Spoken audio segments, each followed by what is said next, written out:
Today we're going to talk about 7 things I learned from training in Brazilian Jiu-Jitsu. I could list a lot more than 7, obviously. I was going to do 5 and I had to come up with at least 7, so there are many more things that I learned in training. I've been training for quite a while now in the art, so there's a lot that I glean from it. And to define the terms, first of all, when I started training, it was more, I guess, a sport-oriented atmosphere. And then I transitioned more Gracie style and then trained a little bit more even against weapons and things like that in the later years. So I guess when I'm talking about Brazilian Jiu-Jitsu from my perspective, I'm talking mainly training about it from a self-defense perspective and using it for that. Although there is that sport aspect that I do train in. So when we're talking about jiu-jitsu for self-defense, Brazilian jiu-jitsu for self-defense, I'm talking about like with no weight classes, no time limits, no referees, where weapons might be pulled out, where multiple opponents might come in, and training for those purposes and to defend against things like that. So the first thing I learned under that perspective, training in Brazilian Jiu-Jitsu, is don't get knocked out and don't get choked out. Because if I'm unconscious, if I either get knocked out or choked out, there's nothing I can do, and they can do whatever they want to me. So that's number 1. Punch protection. I learned how to defend against punches, just so I don't get knocked out. And I learned how to defend against chokes also, but on the street, punches are often primary. So I'm always aware of the hands, always aware of punch protection, and watching for chokes so I don't get knocked out or choked out. The second thing is, it's very important, it's a very jiu-jitsu philosophy, is to conserve energy and let them use their energy. A lot of times when you meet resistance, you become resistant and you get in this power struggle with someone. And if they're bigger than you, that's a bad idea. So what you do is you stay safe, you conserve your energy, and when they exert, you conserve less energy than them, or you utilize less energy than them while they're using energy. And it's not long before they start gassing out or tiring out, and then you, over time, have the strategic advantage. So conserving energy, letting them use theirs. You have to kind of weather the storm at first. So a lot of times, especially with someone bigger, they like to use their power. They're used to using their power and strength, and you have to weather that craziness. But really, for most people, that craziness lasts maybe 15 seconds, maybe 30 seconds, and then they rest. Then they'll go 5 seconds, then they'll rest. Then they'll go 2 seconds, then they'll rest, because they can't maintain that. They're getting too tired and utilizing too much energy. And I progress as they relax with my game plan. So conserving energy, that's the second one. The third one is, it's a very Brazilian Jiu-Jitsu concept, is utilizing leverage.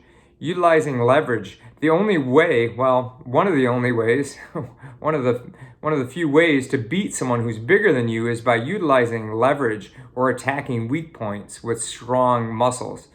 Like attacking the soft carotid arteries on the neck with the muscle when you're doing the choke, utilizing the power of your back muscles to choke those small arteries, and it's very powerful. Or leverage on other chokes or arm bars to break things or to choke them, where you have a real strategic advantage due to that leverage. So through leverage, angling, and strategy, these are things that we can utilize to defeat bigger, stronger people.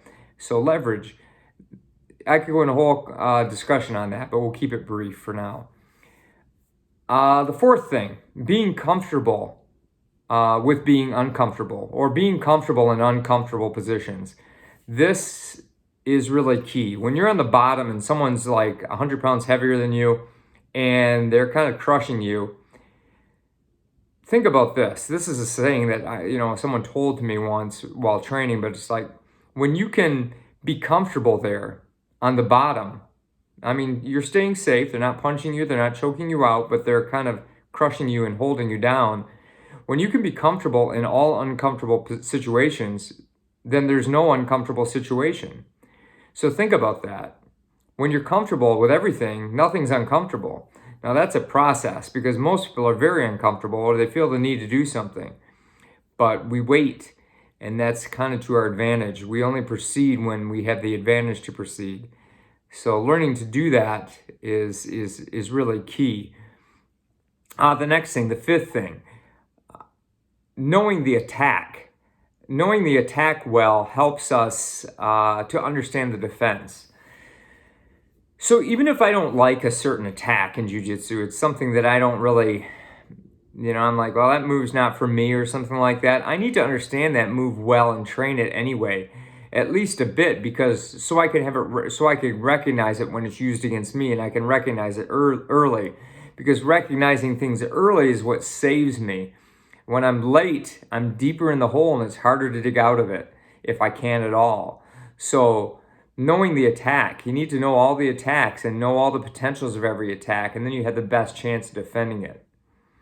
Number 6, the ability to get out of any position at any time. Knowing many ways out of any bad position is really key, and especially if someone's holding you down or grabbing you or holding you, and their friends are coming or multiple opponents are involved or whatever, I need to have the ability to get out of there at any point. So in my jiu-jitsu training, I often keep that in mind, even though a lot of times I'll stay in that position just to practice it. But I'm always thinking, like, how am I going to get out of this? And can I get out of this within a couple seconds?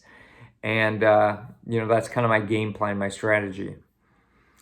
And the last thing, this is something from working with Burton Richardson, kind of opened my eyes to this, is the use of jiu-jitsu against weapons. Someone pulls a gun or a knife, how do you use jiu-jitsu against that? It's a very different scenario than sport. So watching the hands, and monitoring the hands a lot like you would for punches, but it goes a little more in depth in how to defend against those things and get up and get out. So there you go. There's my list. I could go way deeper into all that, but this video is getting long already. So hope you found that helpful. Hope that made you spur on some ideas and thoughts for your own training. And, keep training hard, and I'll keep the videos coming out. Thanks for supporting me.